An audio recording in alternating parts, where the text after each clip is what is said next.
You don't need another strategy. Here's what you actually need to figure out why you can't implement the things that you already know. I'm Dr. Brooklyn Storme, former psychologist, now business coach, and I help women just like us to build profitable private practices, usually in under 12 months. Being neurodivergent means I see the patterns that other coaches miss, but it also means I'm a truth teller, so I'm not interested in giving you any business advice that sounds good or might be trending, but doesn't actually work for us. Welcome to the Practice Momentum podcast, where we're going to get your private practice sorted out. Thanks so much for being here, and let's get on with the next episode. This morning I woke up and had received another 5-star review for my Etsy store, and I was so excited about it. I mean, who doesn't like to wake up to something like that? And so I screenshot it and I shared it on my Facebook, and then I went and saw, oh, well, that's not true. Then I went and had breakfast, blah, blah, blah, shower, everything, saw a client. And then I went and checked my messages on Facebook, and there were 6 messages in there from people that were saying, can you show me how to do this? How do I book a discovery call so that I can learn how to do it too? So I thought, yes, of course, I'm happy to show them. But I also thought this is a great opportunity to talk with you a little bit about what it can look like to sell on Etsy so that you really do make money. Because I think sometimes we think, oh yeah, I'm just going to make some stuff and I'll put it on Etsy, and then you do and it doesn't sell, and then you wonder why. So I want to share with you my experience, and you can hear what I did that worked so that you can do it too, okay? Because there's space for all of us, right? So first off, in my experience, more people are approaching me for help with setting up passive income now for a couple of reasons. One of the reasons is because they're struggling to get clients perhaps, and they need extra income. But there are also other people that are looking to scale back. They want to see less clients, but don't want to lose income, right? And when I'm talking with people about their vision for their private practice, a lot of the time they're telling me that they've written a course and they've written a program and, now they just need to sell it and stuff. That's concerning for me, because I think from what I have seen in my experience, a lot of the time those courses are very generic and they just don't sell.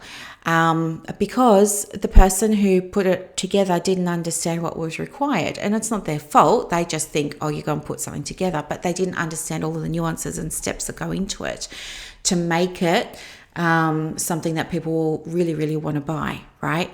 So I would say if you're thinking of passive income, hold off on courses and programs. There's another option.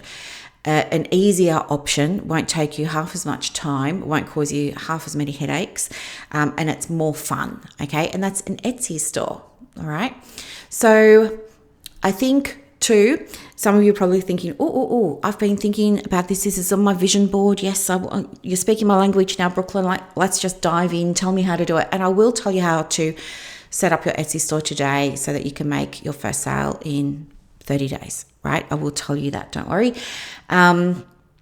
But I want you to understand there's also going to be other people that are like, this isn't going to work, or it doesn't work because they've had an Etsy store and they don't make sales.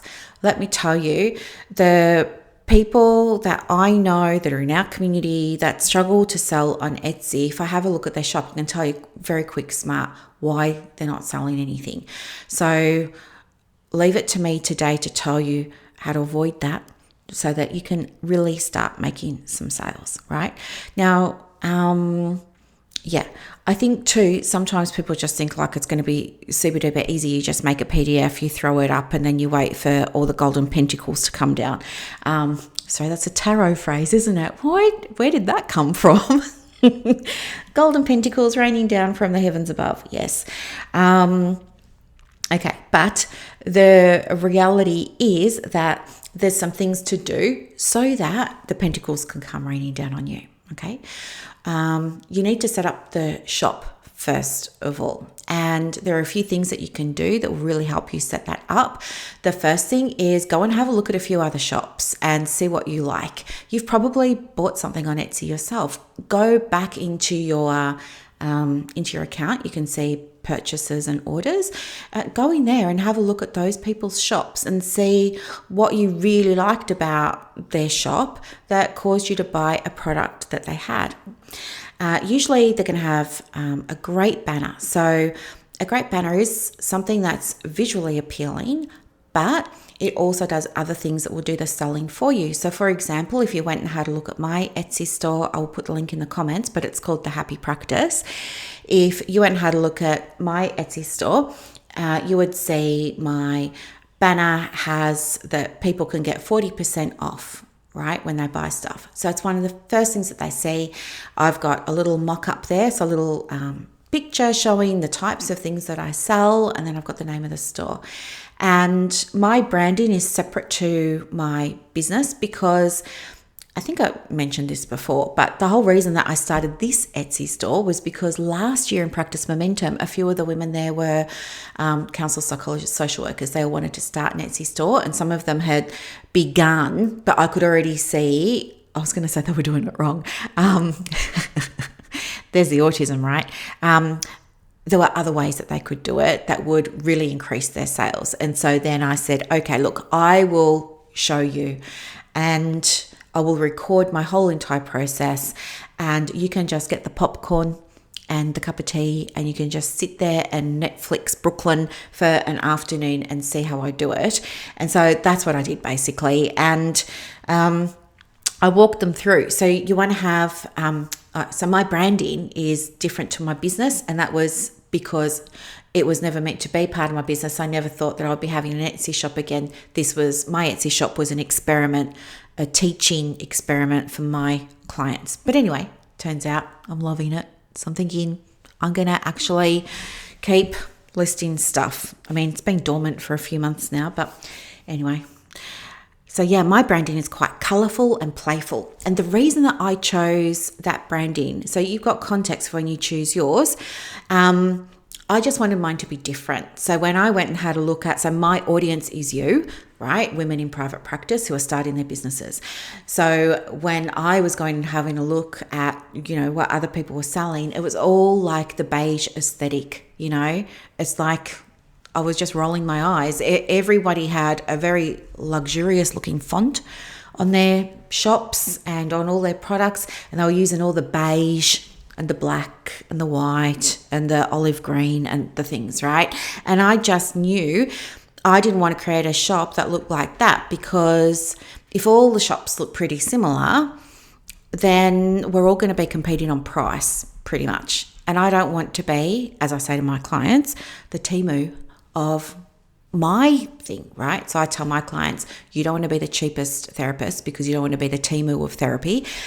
I don't want to be selling the cheapest things on Etsy because I don't want to be the Temu of Etsy. I want people choosing my stuff because they know it's good, because it stands out, because, And then the other reason, again for context, that I chose my branding. So my branding is very colourful. It's like lolly pink, like candy pink, and it's, matching kind of blue and green and orange and yellow and white, and it's stripes and it's squiggles and wiggles and confetti and cakes and things like this, is because knowing my clients, I know most of my clients are women, number one. Number two, they are usually stressed out of their heads, have imposter syndrome, anxious, blah, blah, blah, blah, blah. And I guess I just wanted to give them the feeling that business can also be fun.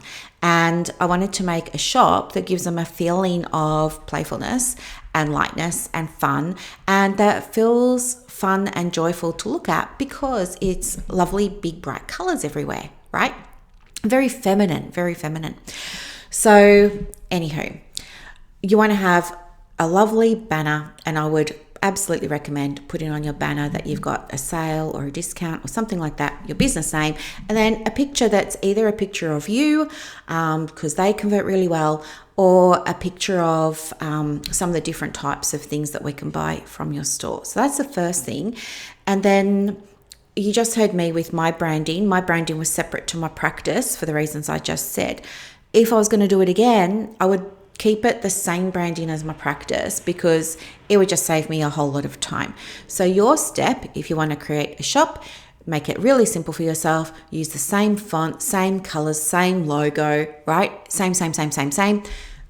You're going to save yourself so much time. Okay, so your shop colors, shop fonts, everything the same as your existing branding. The way that you speak, write, all of that, same as your existing branding. That's the first thing. Okay. The people who don't do well with Etsy are also people who, I guess, make it harder for themselves than it needs to be. You don't have to do that.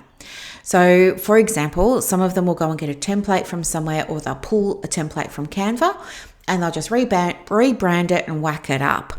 And then they wonder why it's not selling. And it's not selling because 100 other people are selling the same ADHD template, right? For ADHD worksheet for women who were late diagnosed, right? A million people selling the exact same worksheet, just rebranded. So then it does become a price thing, and then the consumer, the customer is just going to go and choose the person who's selling it cheapest, because why would they pay more? It doesn't make sense. So there's that will get you in a pickle. The other thing that will get you in a pickle is if you're in a membership like Secret Weapon or something like that, and you don't tinker with the template. You want to always customize a template to suit your brand, your niche, your clients. We never just take a template, publish it, right? It's a template, and by definition, a template is a base. It's not you just rebrand it and then sell it. It's a base that you use, then it's a jumping off point. So there's that. And then the third thing is they will go and just create content and lose a morning, a weekend, creating a workbook, and then they'll go and list it. It doesn't sell, and they've lost all of this time, and now it's not selling. And then the other thing is they use AI to create the actual product, and then it doesn't sell.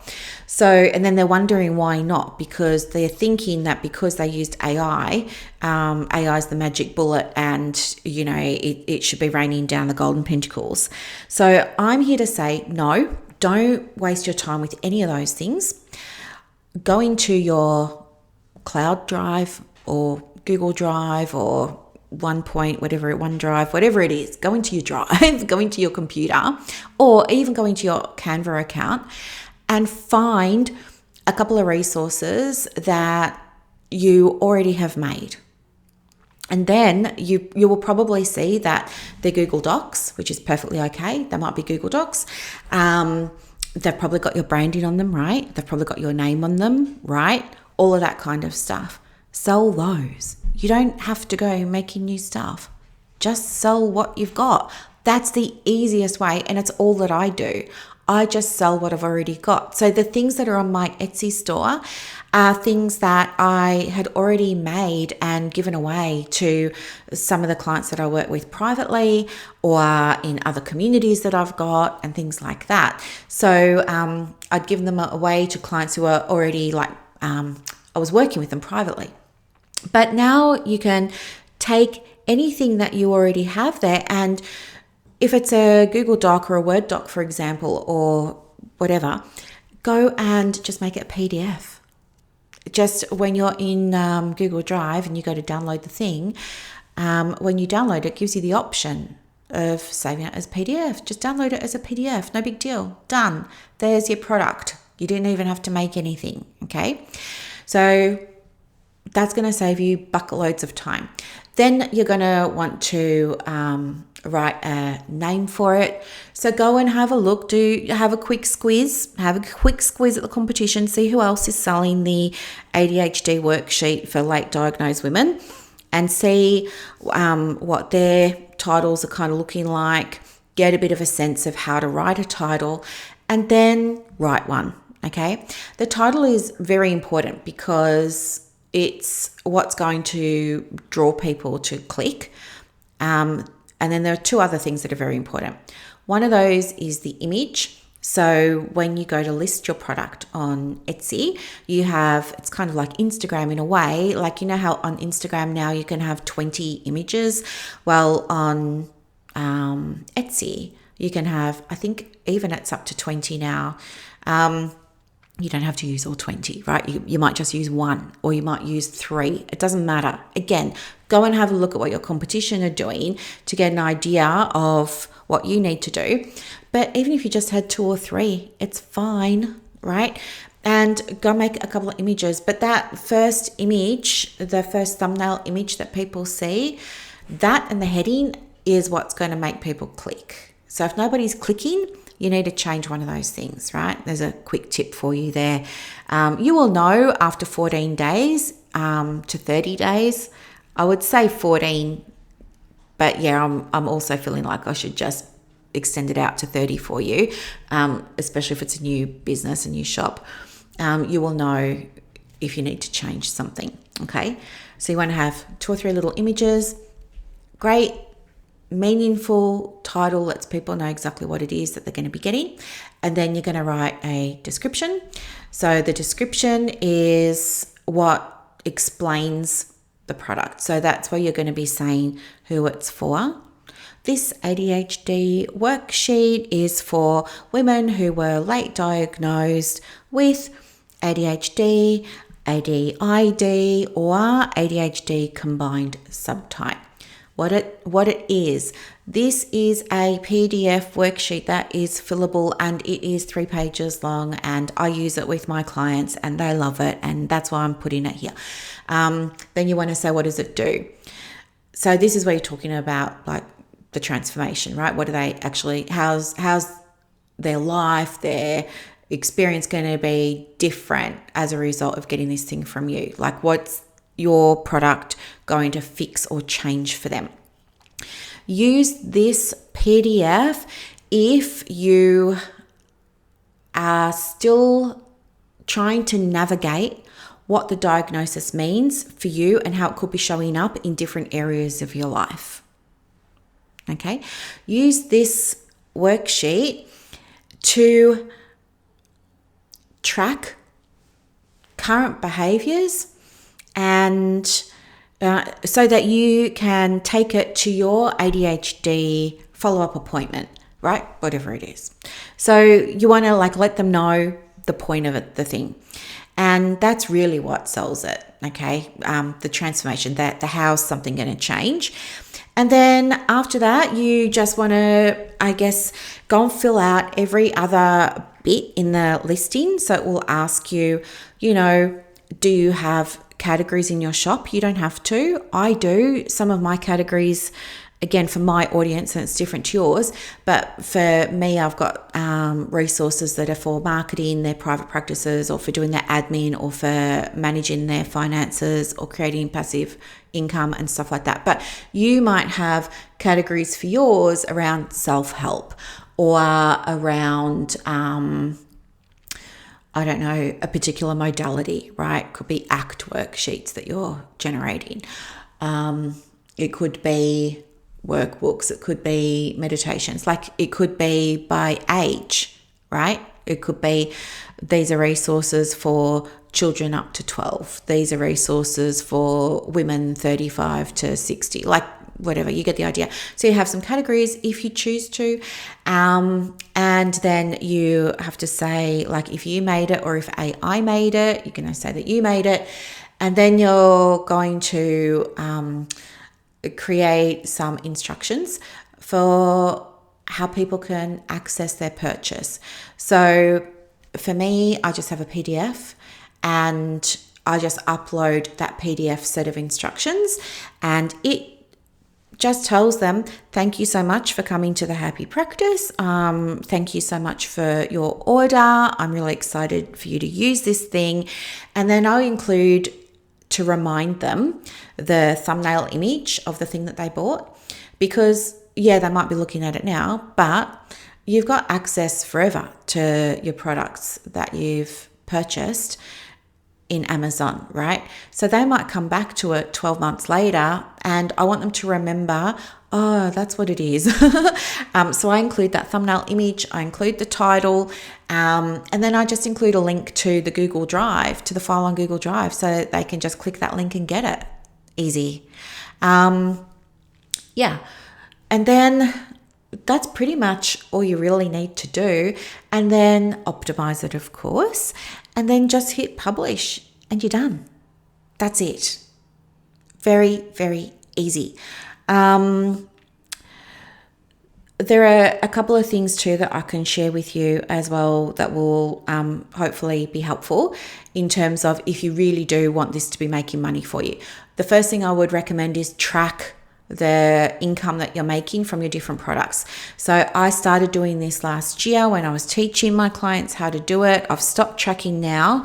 I can go back and fill it out. It won't take me long to do, but the point of the tracking is you list all of your products in like an Excel spreadsheet or a Google spreadsheet, and then you track every time a sale is made, which product was sold, how much it was sold for, whether it was on sale, how somebody found the product, because Etsy gives you all that information, how somebody found the product, what your fees were as the seller and things like that. And then you start to see, as the sales start coming in, you start to see what's moving, and that's really, really helpful. So for me, with my shop in the Happy Practice, I've got some things in there. It's like having the freebie, right? Let me just bring up my Happy Practice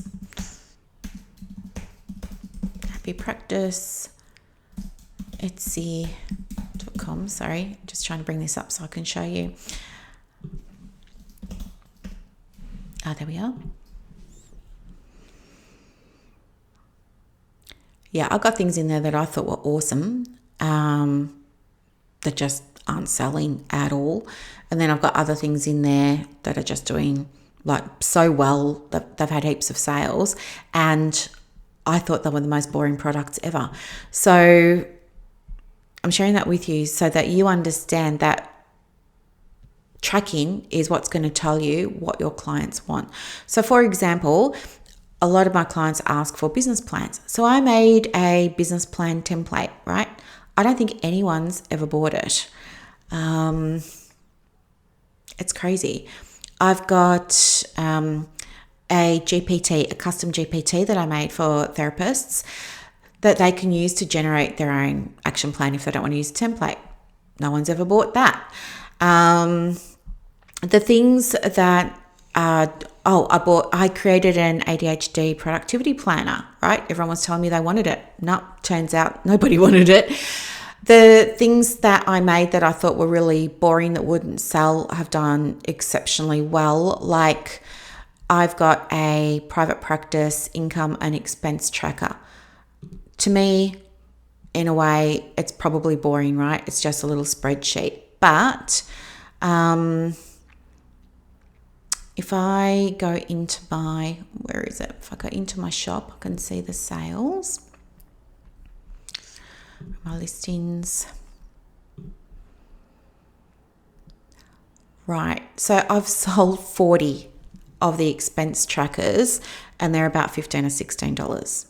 I sold 40 of them. I've sold 2 of the business action plan GPTs. I created email nurture sequences for people to use to build their audience so that they can get clients, and nobody's bought them. No one. I created a Psychology Today profile optimizer tool that they can use with Claude, and they can also use it with ChatGPT. And I have sold 8 and 6, 14 since September, right? And they're good because they're $47 each. Right? What else have I sold? A revenue generator tool. A lot of my clients want to create passive income, but only 4 have sold. What else? Stuff. I'm just trying to see. Oh, my NDIS starter pack sells okay. I've sold 7. It's $60. My essential forms, probably my best seller. I've sold 24. They're 100 and something. What else? That's it pretty much. But the things that I think are going to do really, really well just didn't move. Oh, the private practice income, 40 of those. That's my best seller. Who'd have thought that my best seller was going to be a spreadsheet? That's right. So get this. The American version of my private practice income and expense tracker has sold I'm going to say 40, but it says 35, but I think it's 40 because I redid the listing. But the Australian one has sold 40. So, I mean, that's, what's that? 40 and, where am I? Yeah, 40 and 40. That's 80 times $15. That's great money, right? Considering that once you put this up, you really don't have to do, buddy, quiet, good boy.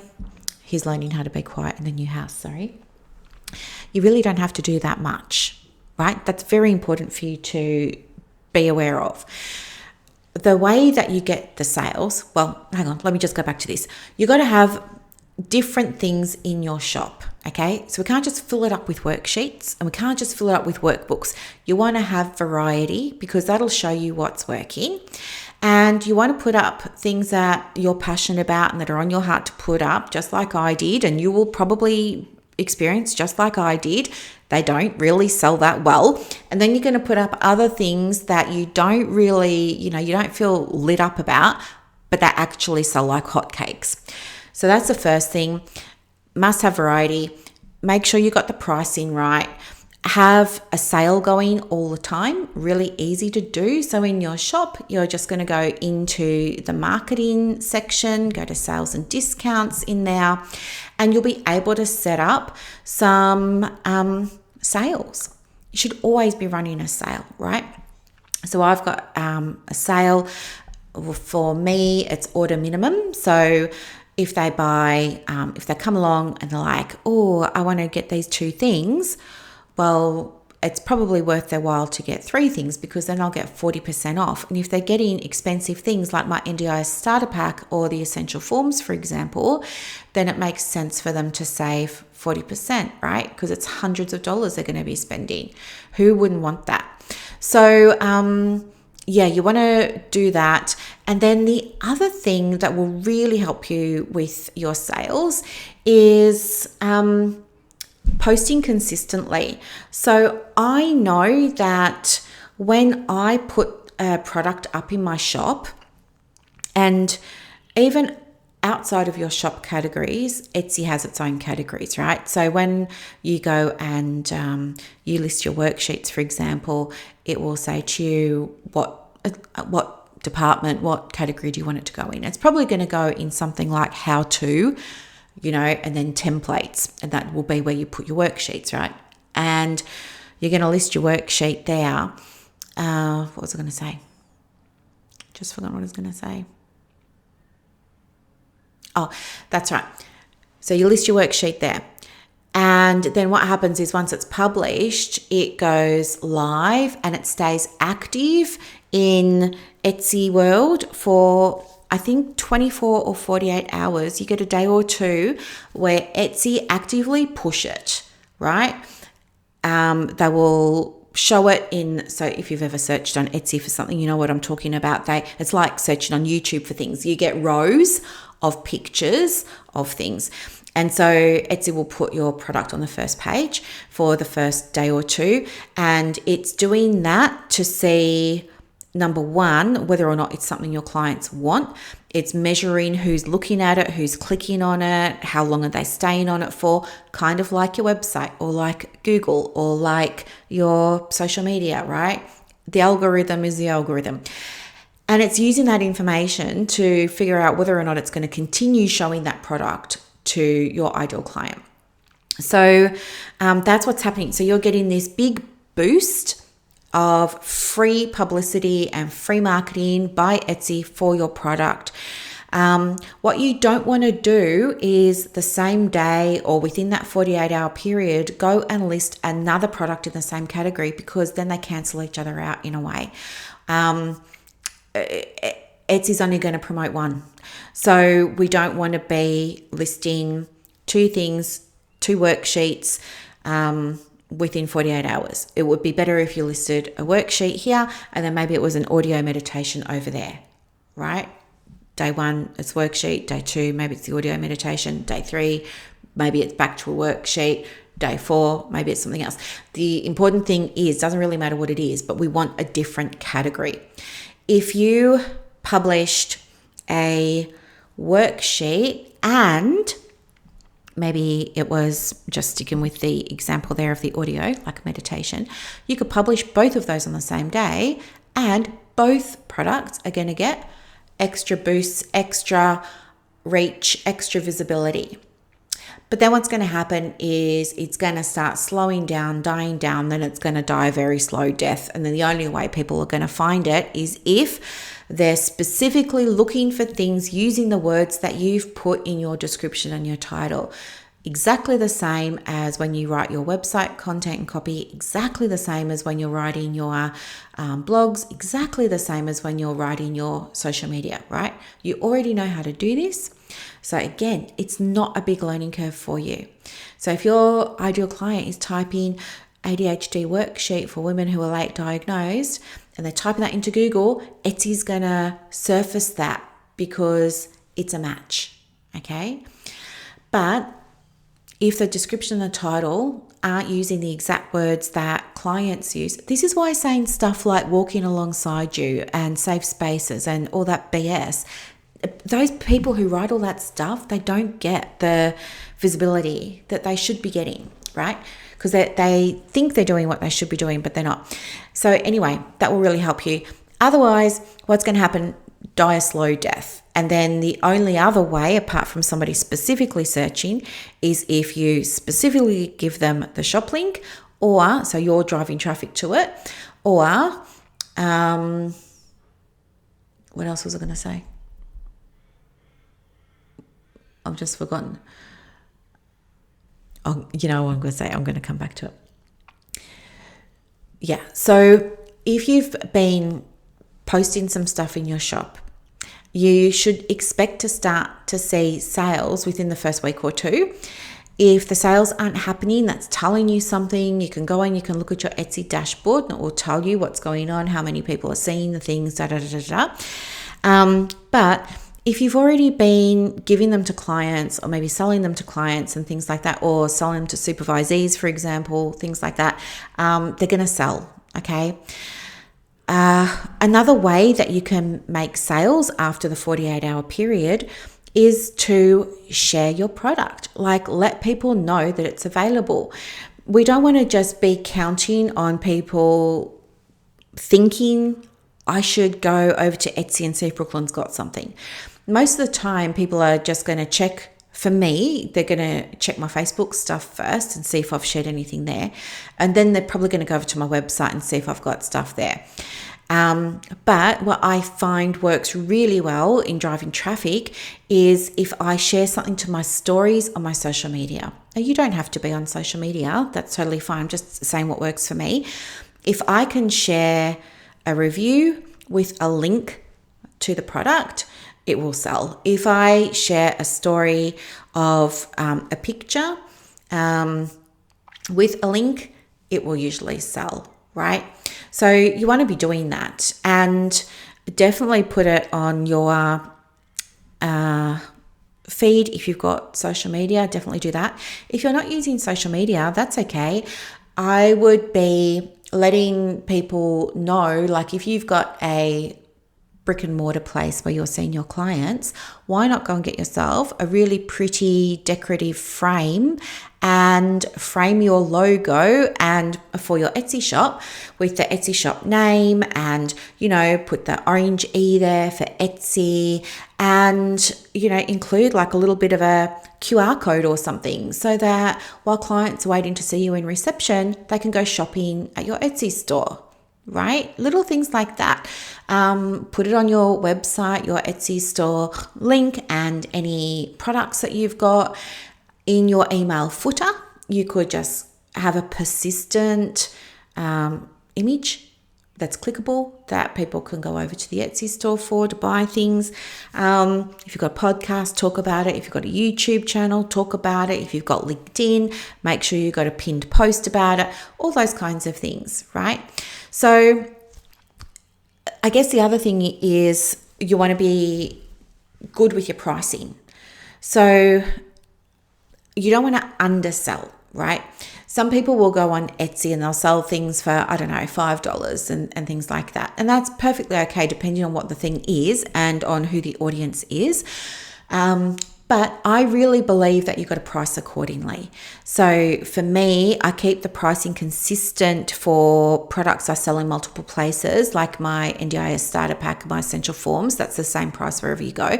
But other things that are just exclusive to Etsy, I play around with the prices and I work out the price based on how helpful this product is. So if I don't think the product is overly helpful or it's not going to solve a major problem, it gets a lower price. But if I know, like with my passive income planner, it's an interactive tool that I made. People can go in there. It will help them ideate, brainstorm, map out the right model, choose the right model for them, then map out what the model is going to look like. Then it will map out the content. Then it will create all of the content, including the sales images. It will then create the beta testing or pilot version of it so that you can test it, make sure it works, iron out any creases, get reviews, all those kinds of things. Then it creates the whole launch plan for you, including the emails, the socials, the this, that, and the other. It helps you work out the pricing. It writes a sales page copy for you. It writes the copy for your registration page, all of that. Now, am I going to sell that for $7? No. Because I know if somebody goes through this and they follow it and they use it, that they're going to be generating thousands of dollars at the end of the day, right? Depending on what it is that they make potentially. I mean, obviously not if they're going to be selling ebooks. Ebooks are a friggin' nightmare. Do not sell an ebook. Nobody cares about your ebook. No one's going to pay for your ebook. They're so dated. I'm sorry, but they're so dated. You need to be bringing your stuff up into 2026. Even a PDF, I would be erring on the side of caution. You have clients now who are very savvy with the internet and they're very savvy with AI. And this is why it's not enough to do a PDF anymore. They're expecting more. The standard has been raised. By all means, if you're more comfortable making PDFs, go for it. But understand it's going to take you a lot longer than somebody who's making other things like interactive tools, like quizzes, like dashboards, like all those kinds of things, right? Interactive things are going to work best. The other thing that will really help you get more sales is to not use AI to write it. So if you're going to make an ebook, don't get ChatGPT to write the friggin' thing and then, whack a dodgy cover on the front and throw it up into your store and hope that it sells, because it won't. And people are going to get annoyed and they won't come back to your store and they will tell people don't bother shopping there. Here's why. It's because why would somebody go and pay you $27 for your ebook that's been spat out by ChatGPT when they could have just gone and asked GPT for the help? Free. It doesn't make any sense. People get annoyed with you and they won't come back, and it's not a good look, and you don't want to do that, right? You want to be a destination. You want people going, oh, this shop's so good. It's got really good stuff. Or I've just received an email from them and say they've just listed some new things. I'm going to go over there. Oh, this shop's running a sale. We want that. And don't think AI is the answer. Use AI the right way. Writing the workbook and creating the workbook, unless you know what you're doing, is not the right way. What will work better for you is to do things yourself and lean into your expertise. So when you're writing your description, you want to say things like, this is a tool that my private counseling clients find really useful and helpful. Demonstrate that you know what you're doing.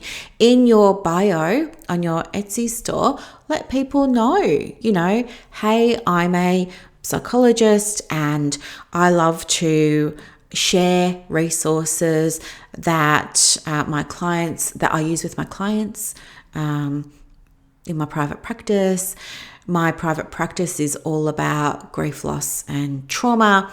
And, my approach is very holistic and you know what I mean? your thing, your message, da da da da da. So just keep it really, really, really, really simple.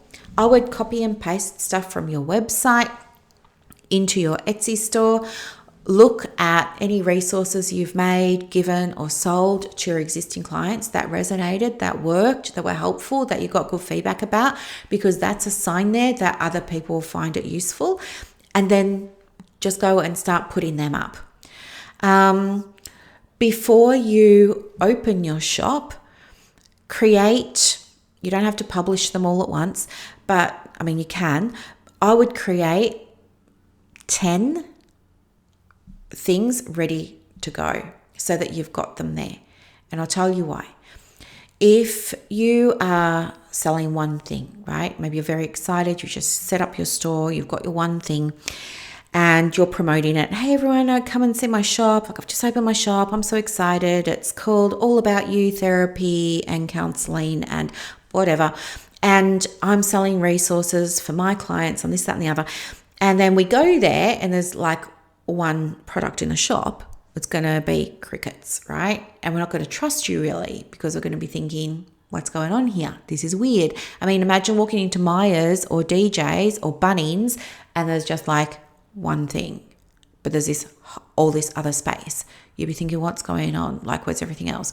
So what I would suggest is have a few things, maybe 5, and put them either all up on the one day in different categories, or let people know in the banner that a new product will be listed every second day for the next 60 days or something like that, right?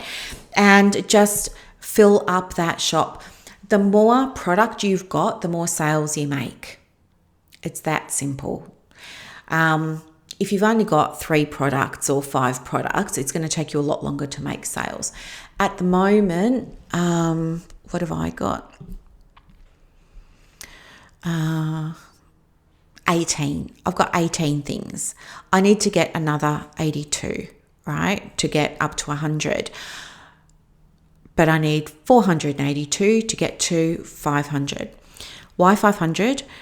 Because there's a lot of research that shows that shops that are full with the 500 make money every single day while they sleep, right? Just like I did. Like, I woke up this morning to another sale of that tracker, right?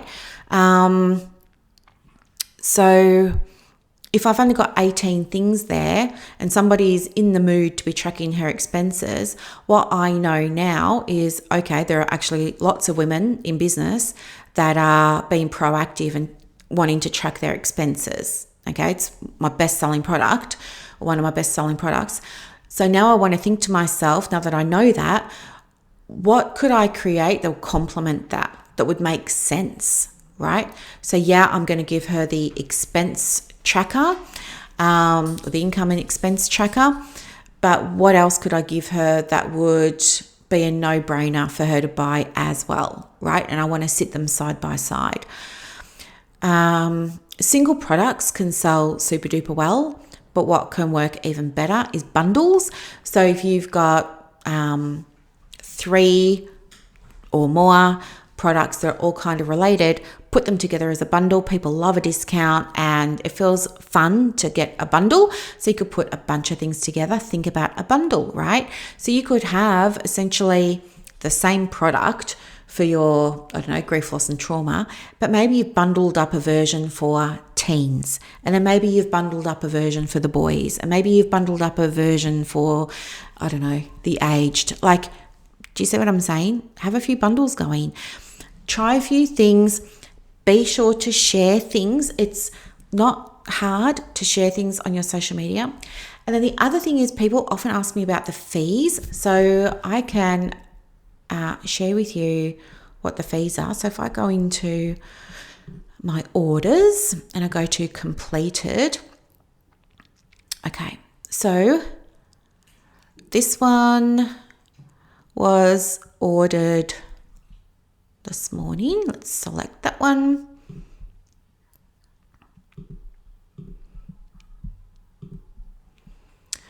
Okay, so she ordered this at 6:29 a.m. when I was sound asleep in bed with little buddy Boo.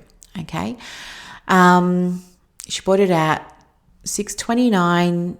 She paid, let me just check for you. Where is it? Earnings. There we go. I can check on earnings. She paid, the item was $13.67. She paid $14.42 because she paid tax on that of 75 cents. Right? And then I can see that my fees for me were $2.47. So the item went for $13.67. It cost me $2.47. Right? So I still made $11 plus on this for not doing anything. That's my coffee this morning, right? The transaction fee was 89 cents. So the transaction fee is 6.5% of the order total. And then there was a payment processing fee, which was 3%. And then the tax, which was the 75 cents, which isn't really my fee anyway. But yeah. So I don't know. Am I happy to swap $2.47 for $11.30? Yes. It's not a big deal. So many people get their knickers in a knot about the fees for everything. But yeah. And then the other thing too, when you're in your account, you can go to the orders and you can see when people used a discount and stuff like that. So I can see one client purchased and she used a coupon that I had for May, which gave her 35% off. So this is important information for me because I can see the person before that, same thing. Actually, that coupon did really well. I'm just scrolling through my list. The May coupon did really well. I might need to do that one again. But that tells me, oh, okay, when I don't have a coupon, I make less sales. When I have a coupon, I make more sales, right? And this is great. And then the other thing too is you get reviews sometimes, which is nice. So those become social proof and give potential buyers more confidence. So if I go and have a look at, I need to get back into my shop, I think. Yeah, so I can see here that I've made 92 sales, right? So, and I've got 8 reviews, which is great. I'm really, really thankful for that because the reviews are what give people, as I said, a little bit of extra confidence if they don't know you. Okay, so there's that. And I just wanted to share with you, like, this does get to be super easy. I think success leaves clues. Go and have a little bit of a look at what your competition is doing. I would say see your store as an extension of the practice. Like, just imagine, in reception, you've got a display stand where you're displaying your PDFs and I was going to say cassettes. That's how old I am. Cassettes of your meditations and things like that. It's like a little shop front there. Just treat it like that and just see what sells. And also notice what doesn't and track everything. And then the other thing that you can do to really, because this is just so much fun. Once you start getting the notifications that you're making money, it's so much fun. The other thing that you can do that really I find so helpful is to set a goal. And you might just say, look, I'm going to set myself a goal of my first $100 in sales this month, right? And then allow yourself to think about, okay, how am I going to get this $100 in sales, right? And that will put you in a position then of remembering to share the thing on your stories with a link or update your email footer or your email header to let people know that you've got it. Maybe go and update your LinkedIn banner with the Etsy logo and the name of your shop so people know that you've got that. Do you know what I mean? Like, you will start to get in the mindset of doing the things you need to do to make the $100 in the first month. So do it. Set yourself a little goal. Just have fun with it. If you treat it like a little bit of fun rather than a need to do, you'll find it a lot easier. Don't expect millions of dollars straight away. It's going to take a little bit of time, but the more consistently you upload things and the more products you've got, the more money you make. Okay. Yeah. As I said, this shop was sort of like my teaching shop, but prior I had another shop, and like a few years ago I had another shop, and it was generating almost $1,000 a month, and it had, I think, 330 products in it. Everything from that my clients wanted, right? So I was helping clients with their marketing, and a lot of them were on Facebook and doing it really poorly. So I created like Facebook guides and marketing guides and guides on funnels and templates for their socials and templates on how to write the posts and things like this. And these things were selling because my clients needed them. That's what I'm saying. Like, you want to not go inventing things. Don't start from scratch. Look in your Google Drive, see what you've already got. Make sure you've got your logo on it. Make sure you've got your practice on it somewhere, hopefully as a clickable link. Maybe even a clickable link to a discovery call or your diary or something like that would be great. Make sure you've got all of that there, so you're optimizing because, you know, we want this to really work for you. And think too, if you are at the point where you want to do less of the one-to-one work and you want to drop back, and let's say you're saying, I normally see 30 clients a week, I want to drop back to 25. How do I do that with Etsy? I would say to you, consider 90 days, because everything works in 90 days. So I'd say create a goal for yourself for 90 days of replacing the income. So have a look at, I mean, if you're, what's that? Let's say your session fee is $150 and you're wanting to replace 5 lots of that. That's going to be, I'm giggling because I'm having to get out my calculator. I know so many of you have already done it in your heads. You're probably there going, how can this woman be making Google Chrome extensions and creating all this stuff with AI, but she can't calculate 150 times 5? It's 750, folks. Okay, 750. I know. I'm good with the hard stuff. I'm not good with the easy stuff, but you know that. Okay, so I would say to you, all right, what could you sell that's going to generate $750? What do you need to price it at? And start with something that's most in demand, not something that you're going to feel all in love with. All right. You've heard from me. The things I felt all in love with fell flat on their little faces. The things that I was like, you know, people are asking for it, like the friggin' expense tracker. Like, I was going to say, who wants an expense tracker? But apparently lots of people do. It was just me that thought nobody would ever want it and it's boring. But it's actually that my audience is telling me, you're telling me I need it, I want it, and you're buying it, right? So have a think about conversations you've been having with your clients. What are they bringing up in sessions? Is this a recurring theme or a pattern? Has it been said by, you know, a handful of clients actually? And what resource could you make that would help them out with this? Make it yourself. Base it on your knowledge, your experience, your wisdom, all that kind of stuff. Do not get AI to make it for you unless you know what you're doing. Usually you want to be making stuff yourself first and then using the AI to improve it.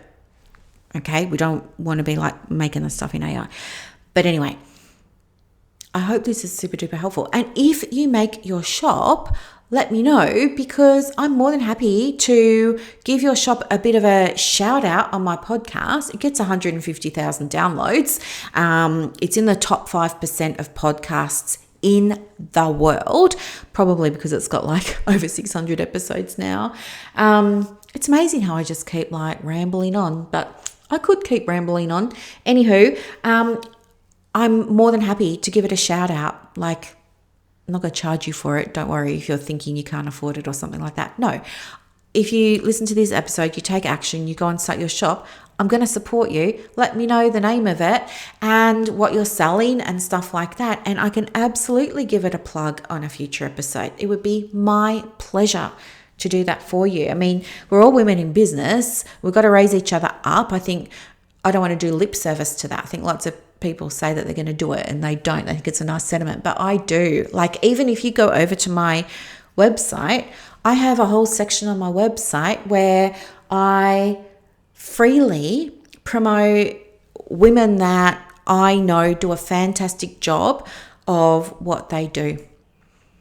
It doesn't cost them anything, but I'm happy for people to find them through me. Not a problem. So if that would be helpful for you too, not the website, but with the shout out for your Etsy store, let me know. More than happy to do that for you. Okay.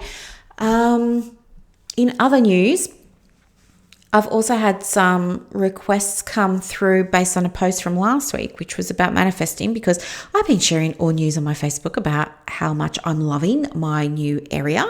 It is so good. Did you know that on the weekend, there was a farmer's market literally at the bottom of my street, and I was able to walk there. I took my little Hessian shopping bag. I was so cute. You should have seen me. And I got all this produce and it was so good. You could go read about it on Facebook if you want. I won't bore you with the details if you already read the article, but it was so much fun. And then the very next day, I was taking Buddy for a walk, and again, just down the end of our street, there's beside me, there's a reserve. And it's not a big reserve, but it's a reserve. I think of it as like a lush car park size, oval size. But anyway, Buddy and I were there, and there's a little road that runs alongside. And yeah, we're walking on the road and boom, kangaroo. I know, there's kangaroos. I'm so happy. Oh, and we went for another walk yesterday. Black cockatoos. How beautiful. Black cockatoos. Oh, pine needles everywhere on the ground, and it's just so lovely. It's heaven. So anyway, because I was sharing stuff like that, some people, and I mentioned about manifesting, some people are like, oh, you haven't said much about manifesting for a while. So I will do an episode, if I can remember to do it. It will be Saturday, on manifesting for you, for not only how I manifested the house, but what it is in general and how I apply it to business, and how you can too. Because, yeah, I'm happy to do that for you, especially as there's so much interest in it right now. So, yeah, I know, fun and games, right? Anyhow, I will let you go. Have a beautiful, beautiful day. Thanks for listening to another episode. Bye. And that's a wrap for this episode of the Private Practice Podcast. So as you reflect on today's insights, imagine creating real success in your private practice without going down rabbit holes or exhausting yourself with business activities that don't move the needle. With Practice Momentum, you have push of a button help available on demand. It's like having an expert in your pocket ready to guide you whenever you need it. Visit brooklynstorm.com to discover how Practice Momentum can transform your approach to building a thriving practice. I'm Dr. Brooklyn Storm, and I'll see you next time as we continue exploring the mind, business, and spirit of private practice success.